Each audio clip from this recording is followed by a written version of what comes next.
Everybody, hope y'all are doing well. Uh, I'm doing pretty good. It's been a pretty long week.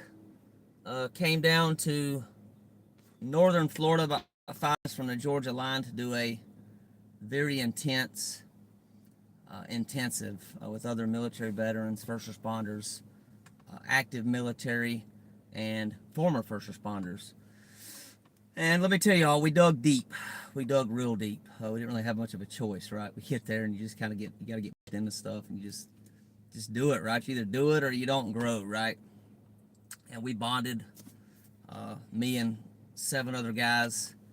Uh, like I honestly don't think I've ever bonded with people like that before in my entire life, especially strangers, right? People I didn't know at the beginning of the week, and now we're like brothers at the end of the week. So without further ado, y'all, don't want to take too much of our time this morning. We're going to go ahead and get rock and rolling.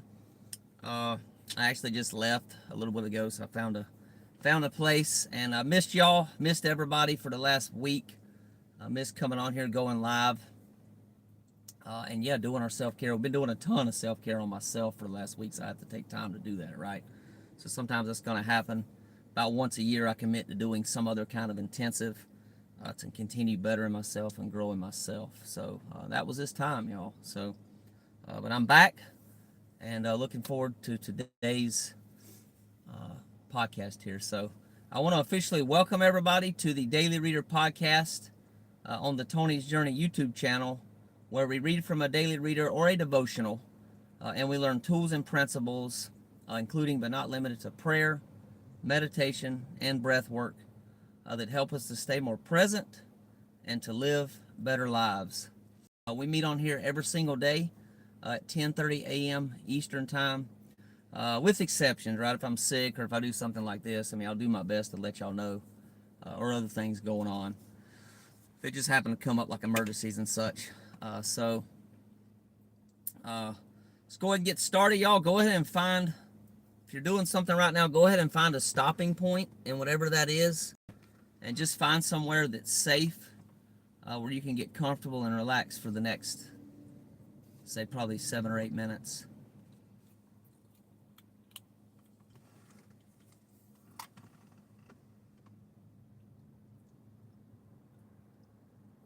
If you're drinking something this morning, cheers to you.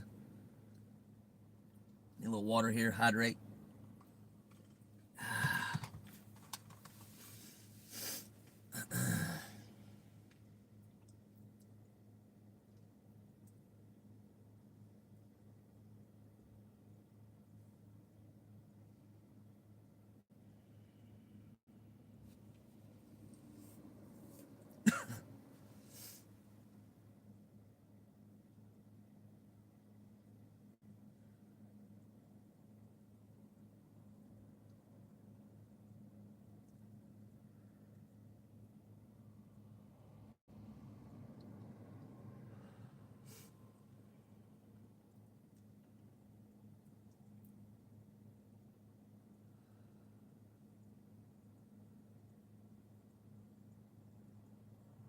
All right, y'all. So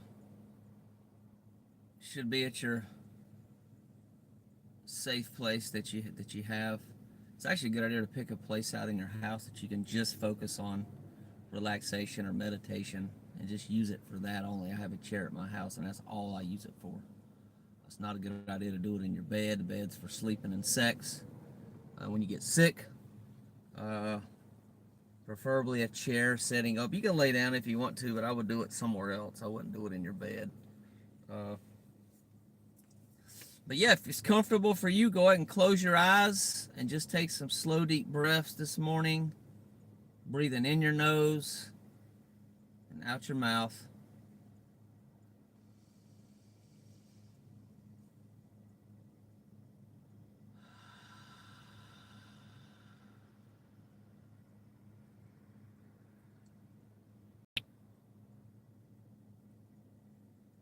It's part of my self-care every single day to do this, and it's always good. The day goes better when we do our self-care. I do mine as in the morning as I can. try to make a schedule works for a lot of people. I can't promise you everybody can be on here every single day at 10:30 in the morning, but it's just the way I've kind of got it right now, chosen it just due to my schedule and my workouts in the morning and things like that. Trying to work around everything.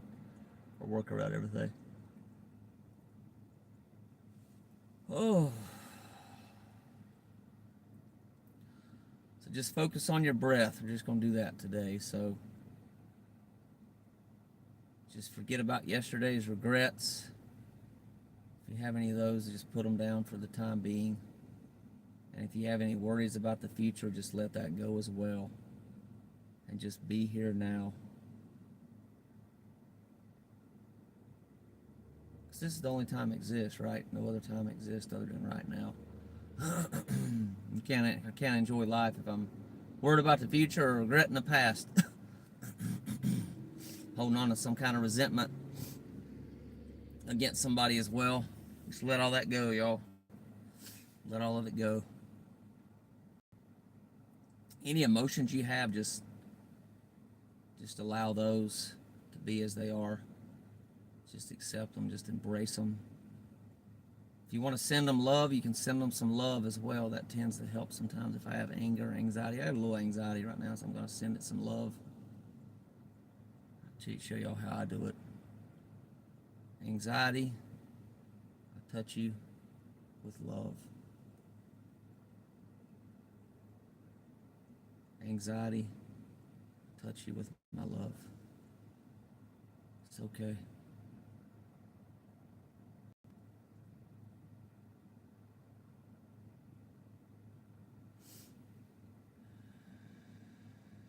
Continue breathing, y'all. Focusing on your breath, in your nose, out your mouth.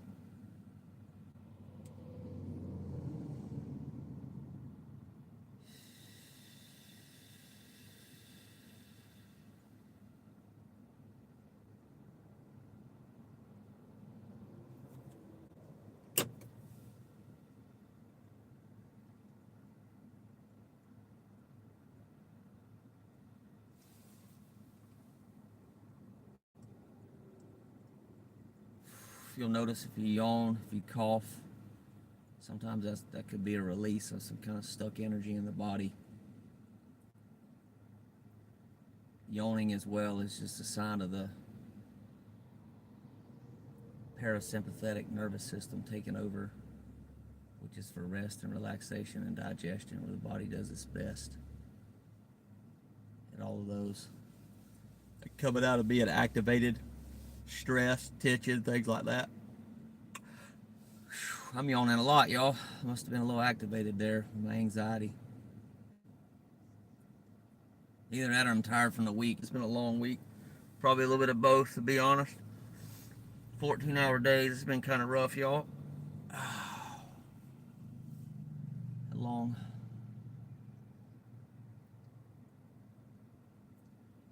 Just whatever you feel, just allow it, right? Don't try to fight it. Just let your feelings be okay. Let them be as they are. That's the key, y'all, to letting these emotions pass through us. They'll eventually go. Just gotta let them be, and you can surrender them to God if you want to do that too. Surrender your emotional state to God, and that can sometimes help.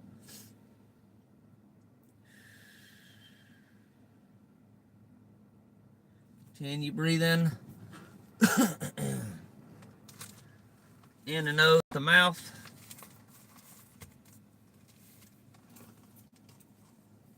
So remember, if your attention goes elsewhere, just bring it back to the breath.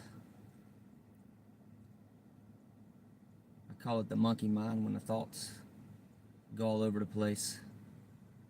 Just have to rein them back in. And sometimes it's okay, right? Just let your thoughts go and just kind of observe them, as long as you don't get attached to them and go down a long trail. It's probably okay. It takes a while to get to a point where you can just let go and just keep your mind silent and don't think anything.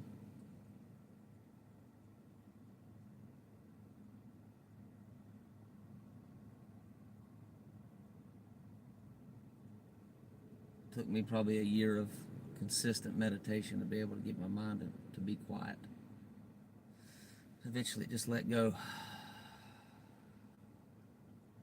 All right, y'all, so we're about to do one more breath, breathing in the nose, out the mouth. And this time, I want you to take it in as deep as you can on the inhale, and on the exhale, let it out audibly, and that's going to help release any other tension or stress that you might be holding on to in this moment. So inhale and exhale. Just let it all go. And then we're going to do the Serenity Prayer. Short version of the Serenity Prayer today.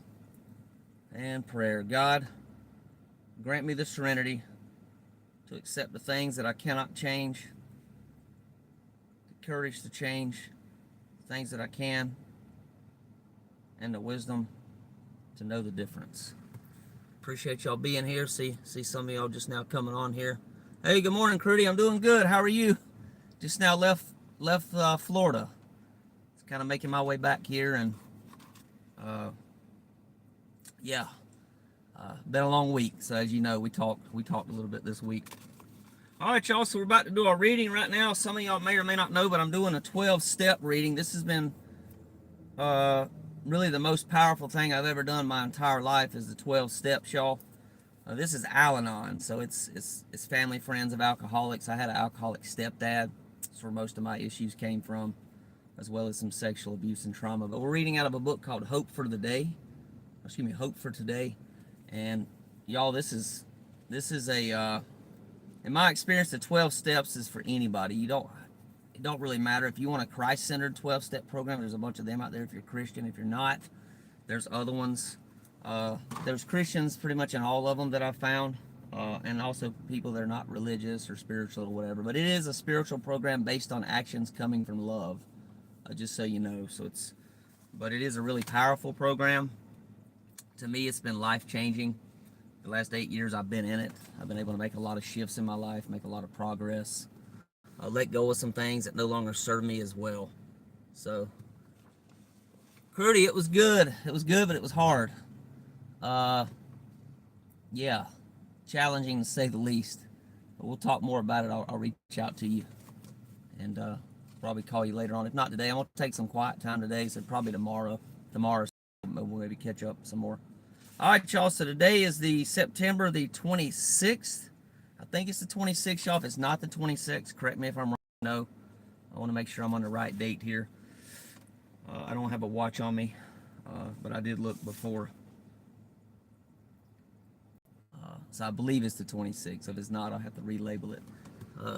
Can one of y'all tell me if the day is the 26th or the 27th, if you don't mind, in the chat before we start the reading here, just to make sure I'm on the correct date. Kind of lost track of days a little bit down here while we was down here.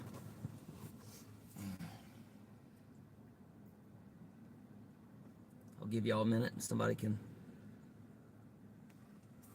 maybe post in the comments.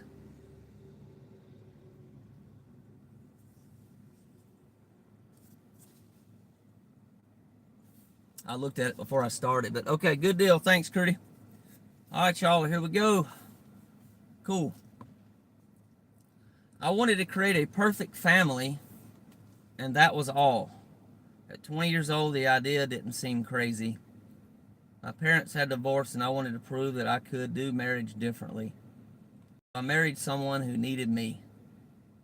At our wedding ceremony, the minister said, "And the two shall become one," and we did. We became him. Interesting. We had problems immediately, but I associated them with my husband's drinking. I thought if I loved him enough, he wouldn't drink. I went to great lengths to smooth over bumps in his life. In the process, I lost my own dignity. I spent 14 years trying to be more loving, and I ended up in total isolation and spiritual poverty. I failed to build my perfect family. In Al-Anon, I began by facing the truth about my addict upbringing. My husband was not the sole cause of our troubles. I had been denying that my illness, acquired as the daughter of an addict, was deeply affecting our marriage. Granted, the manifestations of my father's addiction, it says drinking, y'all, but I usually substitute for addiction because addiction can be anything: drinking, drugs, shopping addiction, overeating, sex addiction, anything. Have become less obvious. Excuse me. The manifestations to my father's drinking have been less obvious than my husband's, but subtly, it hadn't spared me the effects of the disease.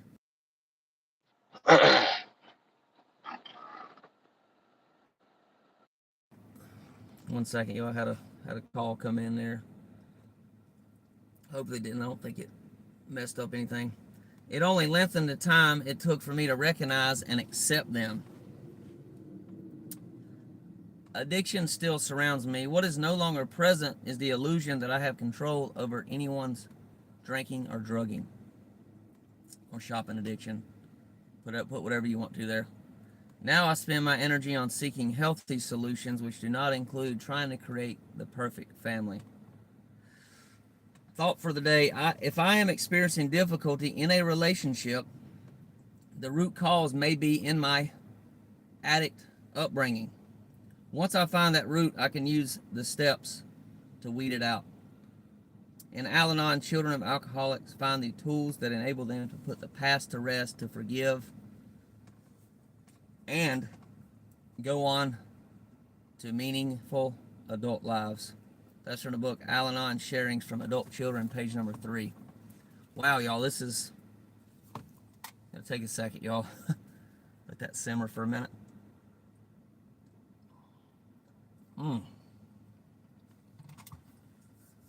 So when we, and I just did a lot of it this past week, by the way, when we connect our childhood and our past to our current struggles in life, it really gives us our power back, y'all. When we can admit and look at our shadows, I call it character defects. Some people call them traumas. You can call them whatever. The steps call them character defects. Anger, resentment, frustration, guilt, shame, things like that. When we really dive into all that stuff, it gives us the awareness. We got to have the awareness, right, to do it. But when we do, we can see sometimes how our current behaviors was actually driven by the past, like what we lived through, okay? And we made it through it. So that makes us stronger, right? What doesn't kill us makes us stronger. I didn't really believe that, but now I kind of do after spending time with, believe it or not, this past week, some of the guys that I got to really know on a more intimate level, things they've been through. I used to think what doesn't kill us can cause us trauma, that's true too, right? Okay, what doesn't kill us makes us stronger, but also what doesn't kill us can cause us to grow, right? We can actually thrive through the trauma once we're able to address it and be able to release a lot of pain and struggles that we have from it, and then realize what it's doing to us, right? A lot of my childhood trauma caused me to walk on eggshells, right? Caused me to seek to please people, seek approval. That's one thing, just to kind of give you kind of an example there. And also become a really controlling type of person, which I've let go of. Thank God I've let go of a lot of that character defect of being controlling. But it lasted a long time. I had road rage. I tried to control everybody and everything around me, and I realized eventually that was futile. It really didn't go anywhere. Sometimes it worked, right? Sometimes I can control and manipulate people, but is that out of love, y'all? Not usually. Usually it's not really a good thing, even if it's a good intent. It's usually something to do with childhood trauma, because I wasn't in control during my childhood. My childhood was completely out of control. Living with an alcoholic stepdad, getting sexually abused and manipulated for an entire year from a classmate that I went to school with at a Christian school. It just caused me another issue is trust issues, right? I don't really, kind of to the point now where I make people earn my trust versus just give it to them. But I'm kind of on the fence on that. Sometimes I can just connect with people off the bat. Sometimes I can't. I think it depends on the person, depends on the situation. Well, so, But yeah, that's kind of where things are at, y'all, with this reading. What I got out of it, y'all are welcome to leave what you got out of it. Leave it in the comments below. Uh, so, uh, but yeah, that wraps us up for today. Look forward to coming on here tomorrow, seeing y'all again tomorrow if y'all can join. And yeah, look forward to it. And as always, y'all, peace and love. Bye for now.